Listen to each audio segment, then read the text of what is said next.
যখন মুসলিম বিশ্বের অনেক প্রভাবশালী দেশ ইসরায়েলের সঙ্গে দ্বিপাক্ষিক সম্পর্ক গড়ে তুলতে ব্যস্ত, তখন বাংলাদেশ মাথা উঁচু করে ফিলিস্তিনের পাশে দাঁড়িয়ে আছে। নানা আন্তর্জাতিক চাপ উপেক্ষা করে বাংলাদেশ যে অবস্থান নিয়েছে তা এক কথায় ব্যতিক্রমী ও প্রশংসনীয়।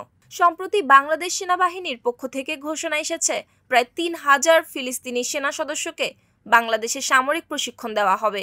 তারা বাংলাদেশ মিলিটারি একাডেমিতে আধুনিক প্রশিক্ষণের সুযোগ পাবে। এই তথ্য জানানো হয় বাংলাদেশ সেনাপ্রধান ও ঢাকায় নিযুক্ত ফিলিস্তিনি রাষ্ট্রদূতের এক বৈঠকের পর। ফিলিস্তিনের সেনা সদস্যরা দীর্ঘদিন ধরে বাংলাদেশ থেকে উন্নত মানের প্রশিক্ষণ পেয়ে আসছে।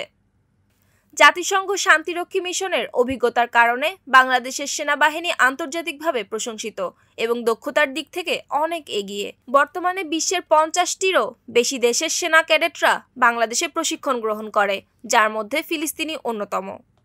1981 সালে প্রেসিডেন্ট জিয়াউর রহমানের আমলে প্রথমবার ফিলিস্তিনি সেনাদের প্রশিক্ষণ দেওয়ার উদ্যোগ নেওয়া হয়। ওই সময় পিএলও নেতা ইয়াসির আরাফাত বাংলাদেশ সফরে এসে প্রশিক্ষণ চুক্তিতে সম্মতি জানান।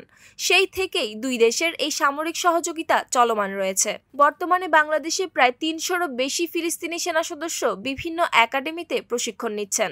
শুধু গত বছরই 73 জন ফিলিস্তিনি অফিসার প্রশিক্ষণ শেষ করে নিজ দেশে ফিরে গেছেন। বাংলাদেশ থেকে প্রশিক্ষণপ্রাপ্ত এই যোদ্ধারা বাংলাদেশকে তাদের দ্বিতীয় মাতৃভূমি মনে করেন এবং বারবার বাংলাদেশের প্রতি কৃতজ্ঞতা প্রকাশ করেন। বাংলাদেশের এই সংহতির ইতিহাস নতুন নয়। 1971 সালে মুক্তিযুদ্ধের সময় ইসরায়েল বাংলাদেশকে স্বীকৃতি দিলেও বাংলাদেশ তা ঘৃণাভরে প্রত্যাখ্যান করে ফিলিস্তিনের পাশে দাঁড়ানোর অঙ্গীকারে। 1973 সালে আরব ইসরায়েল যুদ্ধেও বাংলাদেশ সরাসরি ফিলিস্তিনিকে সমর্থন জানায়, ত্রাণ ও চিকিৎসা সহায়তা পাঠায়। এমনকি কিছু বাংলাদেশি যোদ্ধা লেবাননে গিয়ে ফিলিস্তিনিদের সঙ্গে কাঁধে কাঁধ মিলিয়ে যুদ্ধ করেন। একাধিক আন্তর্জাতিক সূত্র অনুসারে প্রায় 8,000 বাংলাদেশি স্বেচ্ছাসেবী ফিলিস্তিনের পক্ষে যুদ্ধে অংশ নিয়েছিলেন। এদের মধ্যে অনেকে আলাদা ব্যাটালিয়নেও যুক্ত ছিলেন। ফাতাহ সংগঠনের এক নেতা জানান, বাংলাদেশি যোদ্ধারা ছিল অত্যন্ত সাহসী ও আত্মবিশ্বাসী। জিয়াউর রহমান ফিলিস্তিনি ইস্যুতে শুধু রাজনৈতিক নয়, সাংস্কৃতিক বার্তাও দিয়েছিলেন। তিনি একজন ফিলিস্তিনি যোদ্ধার ছবি সম্বলিত একটি ডাকটিকিট প্রকাশ করেন, যাতে মসজিদুল আকসার প্রতিচ্ছবিও দেখা যায়। এই ডাকটিকিটে লেখা ছিল, আমরা বীর ফিলিস্তিনি মুক্তিযোদ্ধাদের স্যালুট জানাই। বর্তমান সরকার আবারও ফিলিস্তিনিদের পাশে দাঁড়িয়েছেন।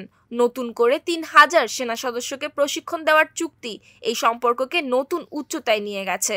এই উদ্যোগ শুধু সামরিক সহযোগিতা নয়, এটি মুসলিম উম্মার প্রতি বাংলাদেশের দায়বদ্ধতার এক সাহসী উদাহরণ।